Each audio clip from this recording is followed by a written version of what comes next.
नमस्कार, आदाब। आपका मेरी अपनी महफिल में एक बार फिर इस्तकबाल है, स्वागत है। आजकल मैं आपको सुना रहा हूँ मोहतरमा इस्मत चुगताई का नॉवेलेट दिल की दुनिया। अब तक मैं आपको इसकी 3 किस्तें सुना चुका हूँ। आज इसकी अब तक मैं आपको इसकी 4 किस्तें सुना चुका हूँ। आज इसकी आखिरी किस्त। सुनिए दिल की दुनिया। बड़ी उदास शाम थी। आसमान पर बारीक सी गर्दो गुबार की चादर तनी हुई थी। अबाबीलें कैंचियों की तरह हवा को कतरती हुई सपाटे भर रही थीं। उर्स में शिरकत करने वाले कव्वालों की टोलियां आने लगी थीं। लंबे चौड़े शामियाने की दिन भर मरम्मत हुआ करती। दरगाह ताज़ा कलई के बाद सफ़ेद बुराक हो जाती थी, जैसे किसी ने बहुत सा सफ़ेद मार्किन खोल के ऊंचा नीचा डाल दिया हो। उन दिनों हम घर को भूलकर दरगाह के हो रहे थे। वाज से हमें रोना आने लगता, मगर कव्वाली में खूब मज़ा आता। सिराजन मुनीरा निगारे मदीना तजल्ली मक्का बहारे मदीना, मतलब खाक पल लेना पड़ता। मक्का मदीना के जिक्र से हम मरूब हो जाते। फिर किसी अल्लाह वाले को हाल आ जाता और खूब उधम मचती। कव्वाल एक ही शेर पर अटक जाते और वही दोहराए जाते, यहाँ तक के बोर होकर हाल खेलने वाला सुस्त पड़ जाता और कव्वाल नया कथा शुरू करते। क्या हुआ लोगों, हमें भी तो बताओ। हम अंदर आए तो दादी अम्मा मिनमिन आई। बुआ की चमारन सबके पैर पड़ती फिर रही थी। अरे कोई चल के देखो, राम जाने ऊका का हुई गवा। आए है किसे, क्या हुआ, सब एक दूसरे से पूछ रहे थे। और जब मालूम हुआ कि बुआ को 3-4 दिन से बुखार था, कल रात को ना जाने कब निकल खड़ी हुई, सुबह कब्रिस्तान में औंधी पड़ी मिली, तब से घाटी चल रही है निगोड़ी। बीवियां अफसोस करने लगी, फिर अपने अपने कामों में लग गईं। हम पूछे तो वो बताए नहीं है। कुत्ता हैं कि भूखे जावे हैं, क्या मजाल जो कोई कान धरे। दादी अम्मा ने तकिया तले से सिजदागाह निकाली और नियत बांध ली। नानी बीवी उनके नियत बांधने के अंदाज पर तौबा तौबा करती थी। सिजदे पर भी एतराज था, जैसे मेंढकी डुबकियां खा रही हो। एक कुत्सिया खाला थी, बेकल हो रही थी, हड़बड़ाई हुई इधर से उधर जा रही थी। आए है कोई डॉक्टर से जाके कहो। दरगाह के अस्पताल का डॉक्टर मुफ्त इलाज करता था। किसी को कुत्सिया खाला की बिलबिलाहट पर ताज्जुब न हुआ, मगर उनका हुक्म टालने की किसी में हिम्मत न थी। रात भर बुआ की घाटी चलती रही। डॉक्टर ने कहा डबल निमोनिया है। सुबह हम लोग भी दूर से उन्हें देखने गए। अयादत को नहीं, यूं ही। बुआ छिलंगे में पड़ी एड़ियां रगड़ रही थी। वो बदबू थी कि नाक नहीं दी जाती थी। तीसरे दिन कहीं जाके घाटी की घरघराहट बंद हुई। अल्लाह तौबा तौबा, सफ़ेद कफन में ऐठी हुई बुआ किस कदर डरावनी लग रही थी। किस गजब की नामुरादी और फिटकार थी चेहरे पर। अधखुली घूमी हुई आंखें, ऊदा ऊदा रंग, मुंह और नाक से गुलाबी गुलाबी पानी रिस रहा था। बरसों रात को ख्वाब में आके डराती रही। अंधेरे में जाते दम निकलता कि बुआ खा ना जाए। छुटपुटा होते ही दम फना होने लगता। कलियां चुनने जाने की हिम्मत ना होती। मालूम होता मस्जिद के पिछवाड़े बैठी हैं। बरगद के नीचे खड़ी स्लीपर में से रेत झाड़ रही हैं। और अभी उधर से ढोल बजाती, मेरठ में मिलेंगे दोनों जने, गाती आ जाएंगी। बाले मियाँ से बहुत रूठा करती थी, मगर जब वो रूठे तो जग से मुंह मोड़ लिया। बुआ की ये गत हुई और उन्होंने पलट कर ना देखा। हाय निगोड़ी बुआ। लोग ख्वाब देखने पर भी पहरा बिठा देते हैं। जीने का कोई सहारा हुआ, दुनिया की आंखों में खटकने लगा। सारे घर पर बुआ की मौत की हैबत बैठ गई। सभी के हाथों पर उनके मासूम खून के धब्बे थे। घरों को बलाओं से पाक रखने के लिए फौरन 2 मुल्ला ने देवड़ी पर बिठा दिए गए। सुबह शाम हिल हिल के सिपारे पड़ा करते और भर भर सैनिया रोटी ठूंसते। बुआ की मौत ने कुत्सिया खाला के पैर उखाड़ दिए। 2 दिन तक उनके मुंह में खीर तक उड़ के ना गई। रात भर दीवानगी के आलम में चक्कर काटती। अंधेरे आंगन में खामोश सर झुकाए फर्श को घूरा करती, जैसे उसमें कोई सेंध ढूंढ रही हो कि पा जाएं तो वहीं समा जाएं। प्यासी चिड़िया जैसी आंखें फाड़े अपने चारों तरफ मुड़ मुड़ कर देखती हैं कि कोई खून आशाम दरिंदा जस्त मारकर गला न दबोच डाले। हर तरफ मौत मंडलाती नजर आती है। नानी बीवी शरबत बना के देती, ये चुपके से आंख बचा के उगलदान में उंडेल देती। पान मुट्ठी में दबाकर झूठ मूठ मुंह चलाती, फिर जाके पाखाने में फेंक आती। सिर्फ अम्मा भी की रिकाबी से निवाला लेती। उन्हें किसी पर भरोसा न रहा था। उस शाम शब्बीर मामू आए। घड़ी भर इधर उधर चोरों की तरह देखते रहे। बगैर आंखें मिलाए दीवाने गालिब की जिल्द कुत्सिया खाला को दी। दादी अम्मा को सलाम किया, फिर उठकर बगैर कुत्सिया खाला पर नजर डाले चले गए। कुत्सिया खाला दोनों हाथों से किताब दबोचे ऐसी बैठी थी कि अगर खुल गई तो अजदहा निकल के उन्हें डकार जाएगा। नानी बीवी उनका बिस्तर ठीक कर रही थी। बड़े प्यार से तकिए पर फूल सजाकर उन्होंने धुलाई तय कर दी। लो बेटी, जरा आके लेट रहो, तुम्हारा खाना इधर ही ले आऊंगी। उधर तो खूगीर की भर्ती भरी हुई है। उन्होंने बरामदे में लगे तवील दस्तरखान की तरफ इशारा किया। मुझे भूख नहीं है अम्मा भी। उन्होंने किताब तकिए के नीचे रख दी। क्यों बेटी?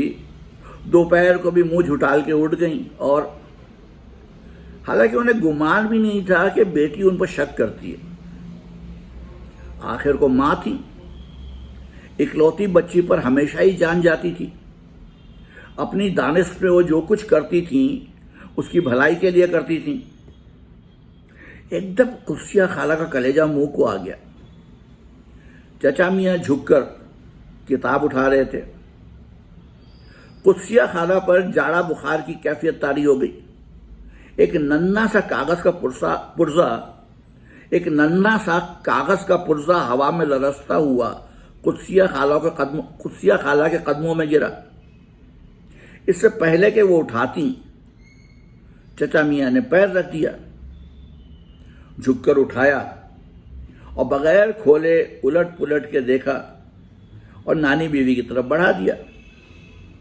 कुत्सिया खाला ने आंखें बंद कर ली। क्या है? उन्होंने पर्चा लेके देखा, फिर फेंक दिया। चल हट। नानी बीवी कबड़ थी, एक हरफ ना पढ़ पाती थी। अरे तावीज है, बेअदबी ना करो। उन्होंने पर्चा उठा के कुत्सिया खाला के तकिए पर रख दिया। कैसा तावीज? वो एकदम मुअद्दब हो गई। भूत उतारने का। भाई मैं तुम्हारे साथ की खेली तो हूं नहीं कि लगे मजाक करने। नानी बीवी बिगड़ कर चली गई। साथ के खेले कब गिनती में लाते हैं, वो दबी जबान से कहते दादी अम्मा के बरामदे में चले गए। अम्मा बेगम, फतेहपुर वाली जमीन मेरे नाम कर दो, नहीं तो इमाम हुसैन की कसम सुन्नी हो जाऊंगा। मुआ रिकाबी मजहब, नानी बीवी बड़बड़ाई। अमेठी वाले आमों के बाग मेरे नाम जल्द कर दो, नहीं तो अब भी सुन्नी हुआ जाता हूं। वो नानी बीवी से उलझते। वो तो कुत्सिया के नाम है, कोई मुजायका नहीं। कुत्सिया को भी हवा कर दो, मैं सब कुछ समझ लूंगा। तेरे मुंह में खाक। नानी बीवी जूती संभालती और वो मुमानी को जलाने लगते। तेरे मुंह में खाक। नानी बीवी जूती संभालती और वो मुमानी को जलाने लगते। भाभी ये कड़े दे दो तो तुम्हारी सौतों की नाक चोटी काट के तुम्हारे कदमों में रख दूं। मगर कोई उन्हें कुछ ना देता कि वो अपनी सारी जायदाद रंडियों में फूंक चुके थे। तहज्जुद की नमाज पढ़ने नानी बीवी उठी तो तमम्मयम के लिए उठे हुए हाथ जहां के तहां मुअल्लिक रह गए। कुस्सिया खाला की पलंगड़ी खाली पड़ी थी। तकिए के फूल जूं के तूं महक रहे थे। एक पत्ती न मसली थी। सदर दरवाजा भाड़ की तरह खुला था। कुंडी अभी तक हिल रही थी। नानी बीवी की चीखें सुनकर जगार हो गई। वो कोने कोने में कुस्सिया को पुकारती फिर रही थी। जरा होश ठिकाने हुए तो लालटेन लेकर लोग इधर उधर भागने लगे। अरे ये क्या हो रहा है, हमें ना बताओगे लोगों? दादी अम्मा घिघिया कर सबको बौखला रही थी। नानी बीवी को अम्मा छोटी सी बच्ची की तरह कंधे से लगाए दिलासा दे रही थी। क्या हुआ? मुख्तलिफ कोनों से पूछा जा रहा था। बच्चे ठनकने लगे। मुर्गियां कुड़कुड़ाने लगी। है शायद डरबा खुला रह गया। नींद में ताई अम्मा समझी बिल्ली मुर्गी ले गई। कुस्सिया खाला के छोटे छोटे नंगे पैरों के निशान बाउली की मेन तक तो मिले, फिर खत्म हो गए। का मतलब है कि कुस्सिया खाला के छोटे छोटे नंगे पैरों के निशान कुएं तक तो मिले, फिर खत्म हो गए। दाएं तरफ स्टेशन जाने वाली पगडंडी पर सैकड़ों मवेशियों और इंसानों के नक्शे कदम नजर आए, मगर उनमें कुस्सिया खाला के नन्हे नन्हे सफेद पैरों का एक भी निशान न था। बाउली की तह ले डाली, मगर कुस्सिया खाला की लाश न मिली। जमीन खा गई या आसमान निगल गया। जन्नती बीवी थी मेरी बच्ची। तीजे के दिन नानी बीवी ने रो रो कर बुरा हाल कर लिया। तीजा मरने के बाद जो तीसरा दिन होता है उसको कहते हैं। जन्नती बीवी थी मेरी बच्ची। तीजे के दिन नानी बीवी ने रो रो कर बुरा हाल कर लिया। क्यों रोती हैं? वो जहां गई है अल्लाह उसे गरीक रहमत करे। चचा ने सूखे आंसू पोंछे। किस कदर जलील थे हमारे चचा मियाँ। आमीन। नानी बीवी ने आमीन। नानी बीवी ने बुद्ध दुरूद शुरू किया। कुछ दिन बाद उनके लिए अजीब अजीब किस्से थे और मशहूर होना शुरू हुए कि जब वो बाउली में कूद पड़ी तो छन से तह में एक खिड़की खुली। क्या देखती हैं लकोदक मैदान है। हू का आलम, आदम ना आदमजाद। सामने से गुबार उठता नजर आया। जब धुंध छटा तो क्या देखती हैं कि एक तख्त जर्री है कि जरनिगार तकियों से आरास्ता है। 4 परियां तख्त के चारों खूंट संभाले अदब से सर झुकाए खड़ी हैं। उन्हें तख्त पर बिठाया गया और तख्त आसमान की तरफ उड़ गया। ये किस्से चचा मियाँ गढ़ गढ़ के सुनाया करते थे। कुछ बदमजाक लोग ये भी कहते थे वो शब्बीर मामू के साथ भाग गई।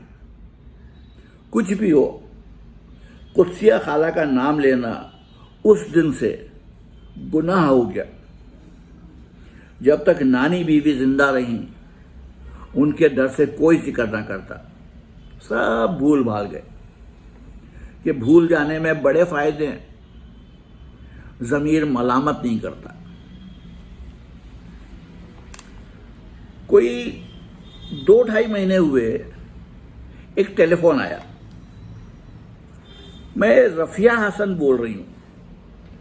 विक्टोरिया टर्मिनस के मुसाफिर खाने से बोल रही हूँ। सुबह के प्लेन से लंदन जा रही हूँ। कुछ वक्त दे सकें तो। وہ پی ایچ ڈی کرنے جا رہی تھی. بڑی آلکس آئی. کوئی ادب نواز ہوگی، خام خواہ وہی گھسے پٹے جملے دہرا کر جی جلائے گی.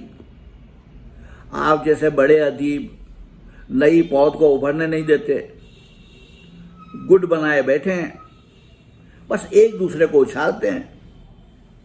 مجھے موقع پرست اور جانبدار ثابت کرے گی. دراصل میں کوئی انگڑ سا بہانہ سوچنے لگی. نہیں، میں زیادہ وقت نہیں لوں گی، بس 10 منٹ کافی ہوں گے. وہ بڑی ہوشیار معلوم ہوتی تھی. وہ آئی تو بڑے پیار سے مجھے دیکھ کر مسکرانے لگی. اسے دیکھ کر آپ ہی آپ جی ہلکا ہو گیا. آپ کا پتہ بڑی مشکل سے ہاتھ آیا. آپ کو تو شاید یاد نہ ہو. آپ میری رشتے کی بہن لگتی ہیں. میری امی قدسیہ شبیر حسن آپ کی خالہ ہوتی ہیں. قدسیہ خالہ؟ قدسیہ خالہ؟ تم قدسیہ خالہ اور شبیر ماموں کی لڑکی ہو؟ میں احمقوں کی طرح ہکلانے لگی. میرٹھ میں ملیں گے دونوں جنے. بوا کی رسیلی آواز میری یادداشت کے پٹ جھنجھوڑنے لگی تو دونوں مل ہی گئے. بعض انسان مر کے دوسروں کو جینے کا سلیقہ سکھا جاتے ہیں. اور عین وقت پر امی کی ہمت جواب دے گئی. ابو سے لڑ پڑی کہ مجھے گمراہ کر کے گناہ گار کر رہے ہو. مگر مستقیم ماموں، مچھو چچا میاں، جنت تو کیا نصیب ہوگی مرحوم کو، مگر خیر اللہ بڑا رحیم و کریم ہے. امی کی تو انہیں دیکھ کر ہی جان نکل گئی. وہ تو باولی میں کود کر جان دیے دے رہی تھی. مگر مچھو ماموں نے کہا، یہ جوتے چھوڑ کر ننگے پیر آ گئی. یہ تو پہنتی جاؤ، نہیں تو پاؤں بھیگ گئے تو زکام ہو جائے گا. چچا میاں نے کہا. ہاں، اور جیب سے امی کی جوتیاں نکال کے دیں. مگر امی بکھری جاتی تھیں کہ مجھے مر جانے دو. مگر ان کے پیروں کے نشان وہ کیسے ملتے؟ ابو نے انہیں گود میں اٹھا لیا تھا. وہ ہنس پڑی. اب تو امی اتنی موٹی ہو گئی ہیں کہ سوچ کر ہنسی آتی ہے. وہاں سے پیدل اسٹیشن گئے اور وہاں سے میرٹھ. بوا کی یاد بہت ستانے لگی. میرٹھ؟ نہیں تو. وہاں سے اپنے دوست کے یہاں ردولی گئے. ردولی؟ میاں کی سسرال؟ خوب. کس کی سسرال؟ وہ چکرائی. پھر میں نے بات ٹالی. ان کے دوست ابرار چچا وکیل تھے. طلاق لینے کی بہت کوشش کی. مرتے مر جاؤں گا مگر طلاق نہیں دوں گا، وہ کہا کرتے تھے. جی ہاں، اور ستم ظریفی تو دیکھیے، مرے بھی نہیں. کیا فرق پڑا؟ وہ زندہ ہی کب تھے. واقعی کوئی فرق نہیں پڑا. جب طلاق کی کوئی صورت نہ نظر آئی تو شبیر ماموں کے دوست نے رائے دی کہ اگر قدسیہ عیسائی ہو جائیں تو طلاق ہو سکتی ہے. کانپور کے ایک پادری سے رجوع کیا گیا، مگر جب اسے تبدیلی مذہب کی وجہ بتائی تو بہت برافروختہ ہوا. نیز یہ کہ اگر پھر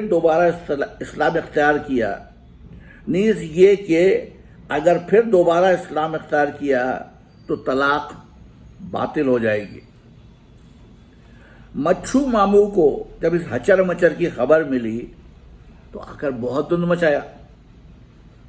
سب کو قتل کر کے قدسیہ کو لے کے بھاگنے کی دھمکیاں دیں، شبیر ماموں کی مرمت کرنے کی دھمکیاں دیں۔ اسی شام ایک قاضی کو لا کر نکاح کر دیا۔ یہ نکاح نہیں ہوا، شبیر حسن کے دوست ابرار نے کہا، وہ وکیل تھے۔ ہوا کیسے نہیں؟ وہ ابرار چچا کی گردن توڑنے پر مصر تھے۔ اگر قدسیہ خالہ کے شوہر کو پتہ چل جاتا ہے تو وہ دونوں کو حرام کاری کے جرم میں دھروا لیں گے۔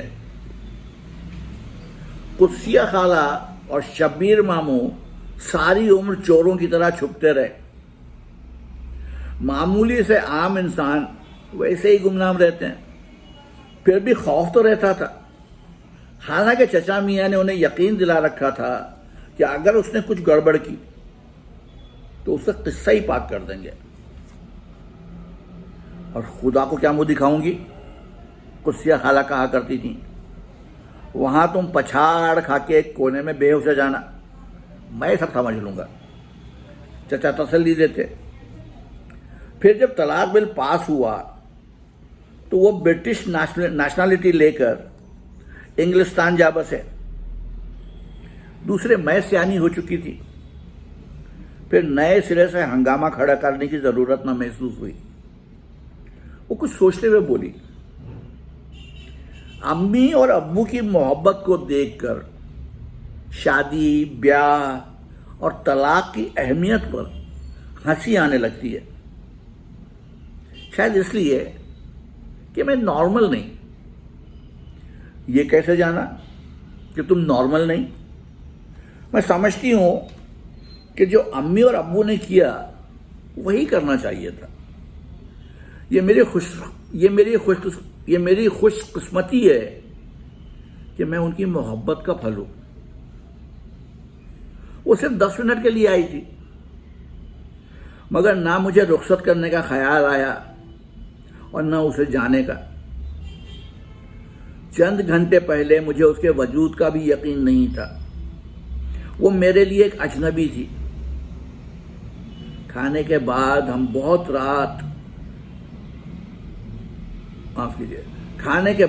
بہت رات تک دو بچوں کی طرح ایک دوسرے کا ہاتھ پکڑے مرین ڈرائیو کے کنارے ٹہلتے رہے۔ ایک مہکتا ہوا پھول تھا جو ہمارے درمیان کھلتا رہا، پروان چڑھتا رہا۔ ایسا محسوس ہوتا ہے کہ آپ کو برسوں سے جانتی ہوں۔ ہم دونوں ایک ہی بات محسوس کر رہے تھے۔ کبھی زندگی کا ایک لمحہ صدیوں پر بھاری پڑ جاتا ہے۔ امی کو اتنا دکھ کس بات کی سزا کے طور پر ملا؟ تھوڑی دیر خاموشی رہی، اور پھر بوا کو بالے میاں سے کیوں جدا کر دیا؟ کسی کے خواب چھین کر انہیں کچلنے میں کسی کو کیا مزہ ملتا ہے؟ کیونکہ اس کی اپنی دنیا بانجھ ہوتی ہے، اس میں خواب نہیں ہوتے۔ اس لیے وہ دوسروں کا خون کرتا ہے۔ کیوں؟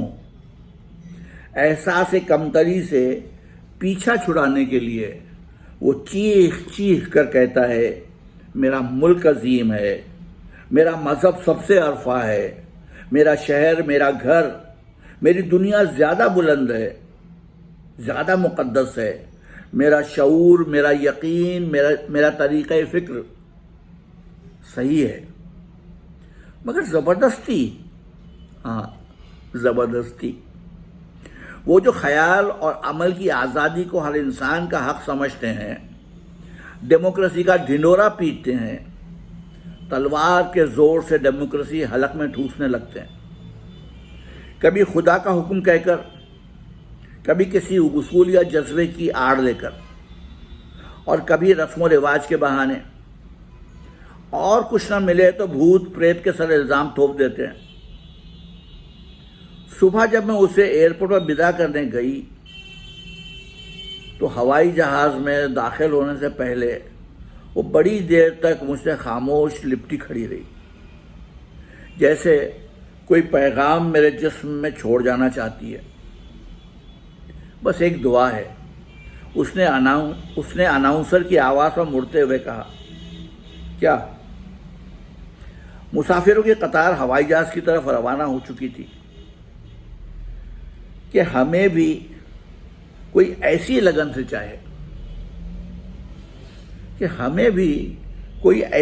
سے چاہے، جیسے ابو نے امی کو چاہا، اور